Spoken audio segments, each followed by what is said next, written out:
আজকের পর্বে আপনাদের সাথে শেয়ার করছি চিকেন মতি পোলাও। এই সিল্কি সিল্কি বল দিয়ে তৈরি করা মতি পোলাও ডিলিশিয়াস ইয়াম্মি এই রেসিপি, খেতে এত মজার। আমি বলবো আজকের এই রেসিপিটা আপনাদের কাছে অবশ্যই ভালো লাগবে।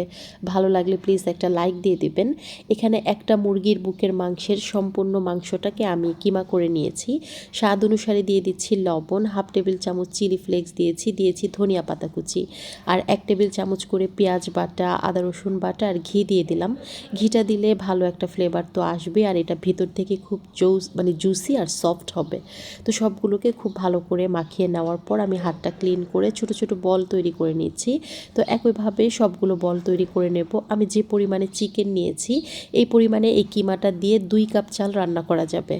এখানে পানি ফুটে ওঠার পর স্বাদ অনুসারে লবণ দিয়ে দিলাম, দিয়েছি পুদিনা পাতা, তেজপাতা, দারচিনি, লং, এলাচ, শাহি জিরা, গোলমরিচ, 2 টেবিল চামচ তেল দিয়েছি, আর এখানে 2 কাপ চিনি গুঁড়া চাল দিয়ে দিলাম।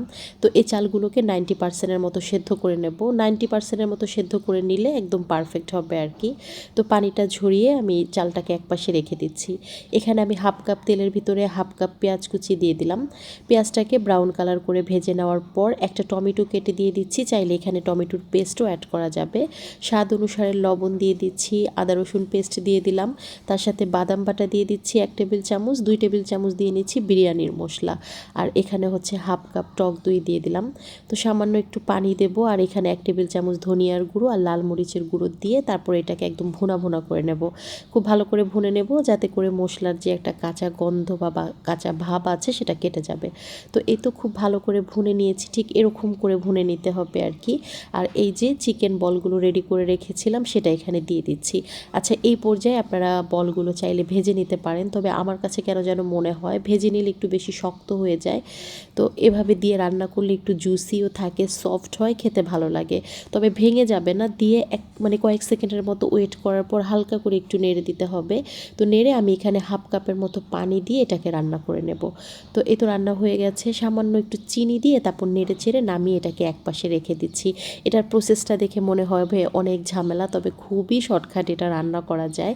তো এই তো সিদ্ধ করে রাখা চালটা এখানে দিয়ে দিচ্ছি, পানিটা ঝরিয়ে রাখা চালটা দেখেই বুঝতে পারছেন কতটা ঝরঝরে হয়েছে। এই পর্যায়ে কিন্তু চুলাটা বন্ধ আছে। তো এই তো এই যে চিকেন বলগুলো দিয়ে দিলাম, আর এখন হচ্ছে আবারও উপর থেকে চালটা দিয়ে একটু কাঁচামরিচ দিয়ে দিলাম। এখানে আমি হাফ কাপ দুধের ভিতরে 1 টেবিল চামচের মতো ঘি আর কেওড়া এসেন্স দিয়েছি আর কি, একটু ভালো ফ্লেভারের জন্য। এখন এটা উপর থেকে দিয়ে দিলাম, তার সাথে একটু ফুড কালার দিয়ে দিচ্ছি। তবে যারা ফুড কালার পছন্দ করেন না এটা স্কিপ করতে পারেন, আমার কাছে দেখতে ভালো লাগে তাই। এই তো কিছু সময় প্রায় 20 মিনিটের মতো একেবারে লো ফ্লেমে দমে রেখে তারপর নেড়ে চেড়ে নামিয়ে নিচ্ছি।